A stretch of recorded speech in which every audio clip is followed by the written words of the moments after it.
Voilà. Tout à l'heure, vous allez voir le président Fayulu qui va dire, en tout cas en direct ici, réagir. Merde.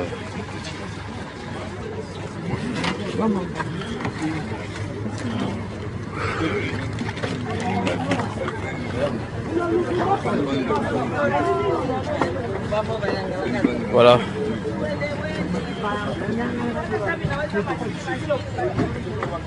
Ah, c'est le président Martin Fayulu, attaqué par la police, attire l'armée, la police, en tout cas de gaz lacrymogène, de balles réelles. On parle même d'une tentative d'assassinat contre les personnes. Votre réaction à chaud, M. Fayulu? On vous suit de partout dans le monde. C'est purement et simplement la barbarie. Mais ces gens-là ont dit qu'ils étaient forts, qu'ils étaient puissants. Mais ils ont peur de quoi? Tirer à balles réelles, lancer des gaz lacrymogènes, de l'eau chaude aux paisibles citoyens pendant la période de la campagne. Mais qu'est-ce qui se passe exactement? Et c'est pour cela que nous disons à tout le monde entier, et d'abord au Conseil de sécurité, parce que les membres du Conseil de sécurité sont venus à Kinshasa. Ils ont vu, et maintenant ils comprennent que Kabila ne veut pas partir. Il ne veut pas organiser des élections. J'interpelle tous ceux qui nous disent qu'il faut mettre un bémol sur la machine à voter. Vous avez compris? Et là, aujourd'hui, vous avez en live, vous avez la situation grandeur nature de ce que M. Kabila veut exactement. Il ne veut pas des élections. On nous a empêché d'aller à Kindu. Bon, maintenant, on a dit non, Kindu c'est Chadari qui a organisé parce qu'il ne voulait pas être ridiculisé par l'accueil qu'on devait nous recevoir. Maintenant, nous sommes ici. Baba Kyungu au Katanga a organisé un accueil ultra, je ne sais pas comment le qualifier. Ils ont été dépassés. Alors, la seule solution pour eux, c'est de nous arrêter, d'essayer de nous assassiner, d'essayer de déranger les paisibles citoyens pour que nous ne puissions pas continuer. Ils ont tout fait, et comme nous sommes des citoyens qui ne veulent pas des casses, nous ne voulons pas des chaos, c'est pour cela ils nous ont imposé un itinéraire, et nous avons suivi cet itinéraire. Cet itinéraire, c'est-à-dire ne pas arriver au lieu du meeting.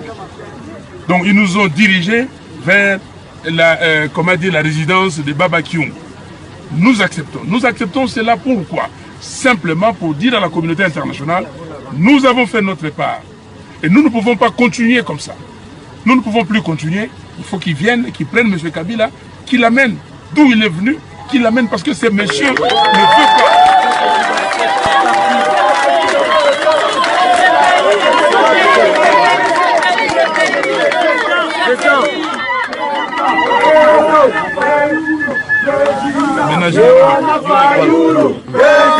Voilà. Ce monsieur ne peut pas organiser des élections. Mais Chadari avait dit pendant la campagne, nous verrons ce que nous allons voir. Donc maintenant, c'est ça. Il a dit, donc c'est ça qu'ils avaient prévu. Prémédité. C'était prémédité. On le voit. Comment est-ce qu'on peut... Je suis resté presque 2 heures couché. À chaque fois que je lève la tête parce que le public demande et il tire.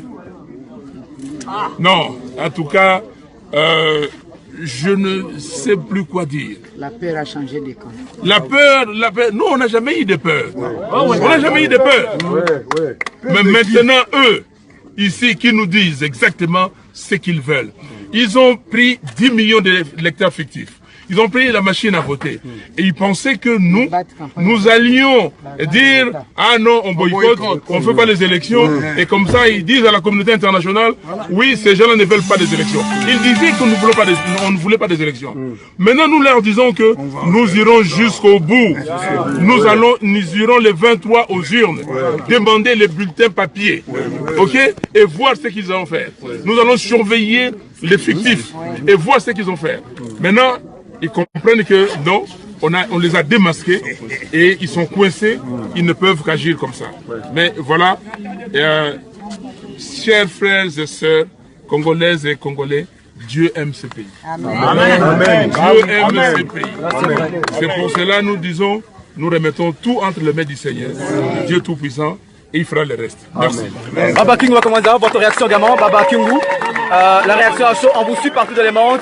Vous êtes attaqué par la police à coups de gaz lacrymogène et de balles réelles. Vous qui êtes à Katanga, c'est quand même inacceptable pendant la période électorale. Eh bien, les numéros gagnants. Martin Fayulu, il vient de tout dire. Celui-ci que vous voyez à ma droite, c'est mon futur président de la République. Yes. Ils ont peur. Ils ont une frousse bleue. Oui. Ils ont dit Fayulu n'est pas connu à l'Est et encore moins au Katanga. Maintenant, où est-ce que nous sommes? Nous allons dire l'Est est tombé. L'Est est tombé. Le Katanga est tombé. Totalement. Alors, en faveur de qui? Fayulu.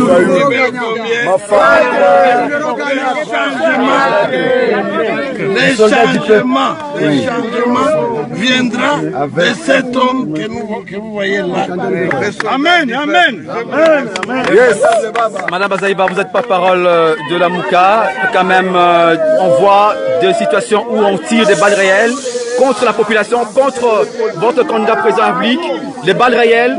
Il y a même certains qui parlent même d'une tentative d'assassinat contre votre candidat en pleine campagne électorale. Comment vous réagissez? Nous réagissons avec une désolation. Parce que la République dite démocratique du Congo ne pouvait pas vivre comme ça. Nous sommes tombés très bas. Nous avons reculé de plusieurs années par rapport au comportement du régime Kabila. Nous sommes pendant une période de free, une période de la campagne électorale où tout le monde devait avoir les mêmes chances pour battre les élections. Déjà au départ, M. Chadari utilise la puissance publique en sa faveur, les moyens de l'État, les avions de l'État. Et nous avons des problèmes. Nous avons 3 avions, 5 hélicoptères qu'on a interdits. On ne veut même pas donner l'autorisation. Nous avons un seul petit avion de 8 places avec lequel nous sommes en train de tourner. On n'a même pas la logistique nécessaire pour la campagne. Mais nous avons le peuple avec nous. Ils ont compris que la population